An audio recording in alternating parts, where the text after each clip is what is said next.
Hai adik-adik, kembali lagi dengan Kak Rina di online class 101.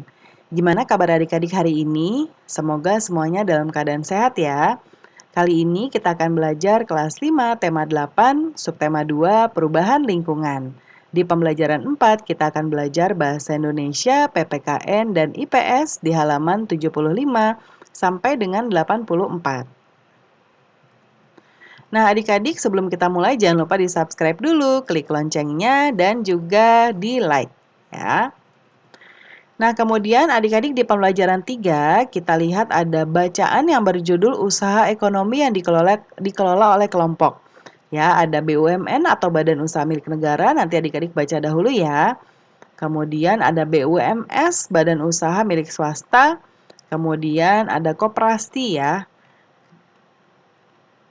Nah, ini boleh dibaca. Nah, sekarang kita akan membuat bagan atau peta pikiran berikut ini, yaitu tentang bacaan tadi, ya, yaitu tentang ciri pengertian dan ciri-ciri khusus dari setiap jenis usaha.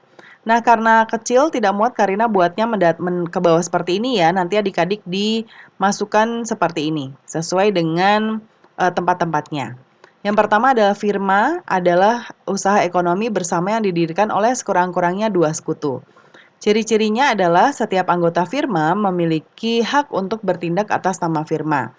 Anggota firma bertanggung jawab penuh atas resiko kerugian firma, biasanya bergerak di bidang hukum atau keuangan. Lalu ada CV atau persekutuan komanditer. CV adalah usaha ekonomi yang didirikan oleh sekurangnya 2 orang yang menyetorkan modal. Ciri-cirinya adalah, nah ini ya, kemudian ciri-cirinya adalah terdapat 2 jenis sekutu, yaitu sekutu aktif sebagai investor dan pengelola usaha, dan sekutu aktif yaitu sebagai investor tetapi tidak ikut pengelola usaha. Lalu PT atau perseroan terbatas. Nah, bagian PT ini adalah usaha bersama yang modalnya berupa kumpulan saham. Ciri-cirinya bukti kepemilikan berupa saham atau penyetoran modal. Pemilik saham akan memperoleh keuntungan berupa dividen sesuai besar saham. Untuk mengembangkan dan memperluas usaha, saran perseroan dapat diperdagangkan di pasar modal.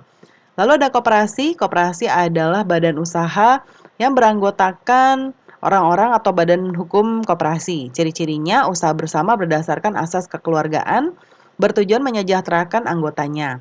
Nah, di sini yang terakhir badan usaha milik negara atau BUMN adalah perusahaan yang seluruh atau sebagian modalnya dimiliki negara. Ciri-cirinya, BUMN dapat berupa perusahaan umum atau perum, atau perseroan terbatas atau persero. Lalu BUMN bergerak di bidang usaha strategis dan atau vital, yaitu misalnya listrik dan kereta api. Sekarang kita akan membuat clipping ya adik-adik mengenai jenis-jenis usaha ekonomi yang dikelola secara berkelompok. Bisa di buku gambar atau di buku tulis, kita mencari nanti gambar jenis usahanya, lalu digunting dan ditempelkan. Berilah keterangannya ya, yaitu nama perusahaan, jenis usahanya, tempat kedudukannya, dan sumber gambar. Nah, seperti ini. Karina contohkan. Yang pertama ada Telkom Indonesia ya. Dia slogannya adalah The World in Your Hand.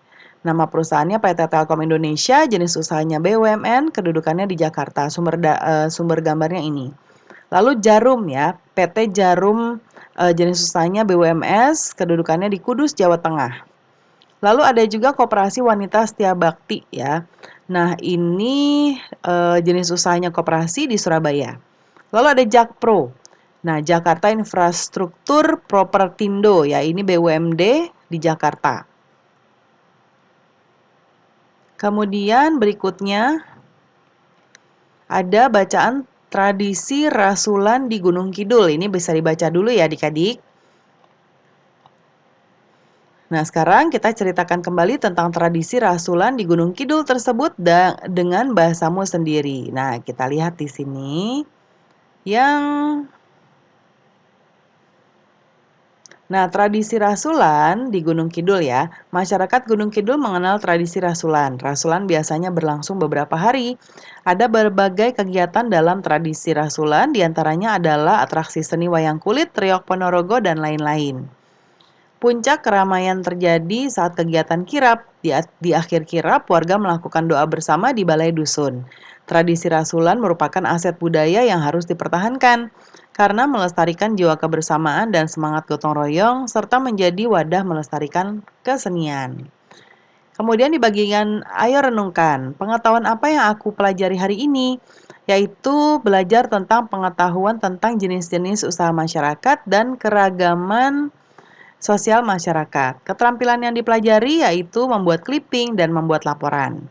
Sikap apa yang aku kembangkan yaitu sikap teliti dalam membaca teks, menghargai perbedaan pendapat, toleransi atas keragaman sosial.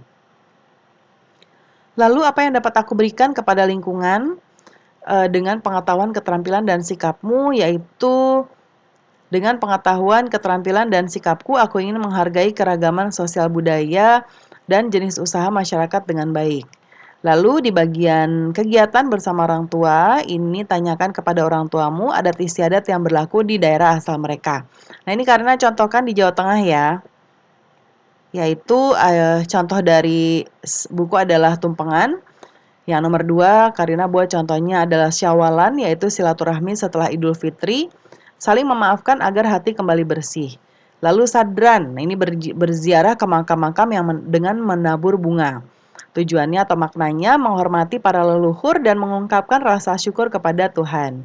Ada popokan dilempar lumpur ya, ini wujud rasa syukur kepada Tuhan Yang Maha Esa. Ada siraman, prosesi pernikahan adat Jawa. Nah ini meluruhkan segala simbol negatif dari calon pengantin. Nah pembelajaran kita sudah selesai ya adik-adik. Semoga pembelajaran kita hari ini bisa bermanfaat. Jangan lupa di subscribe dulu, klik loncengnya dan di like juga. Di share ke teman-teman juga boleh. Terima kasih sudah menonton sampai akhir. Mohon dimaafkan apabila ada kesalahan dalam perkataan maupun dalam materi yang diberikan. Sampai jumpa di pembelajaran berikutnya.